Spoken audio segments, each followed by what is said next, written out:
లోకం ఒక మాయని తెలుసుకున్నాను.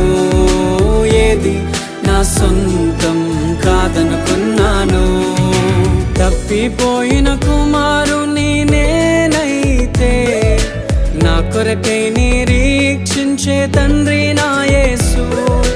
తప్పిపోయిన కుమారుని నేనైతే నా కొరకై నిరీక్షించే తండ్రి నా యేసు.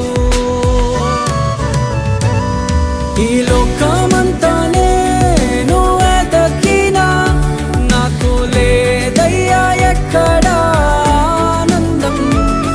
నీ సన్నిధిలో ఒక్క క్షణం గడిపినా నా హృదయ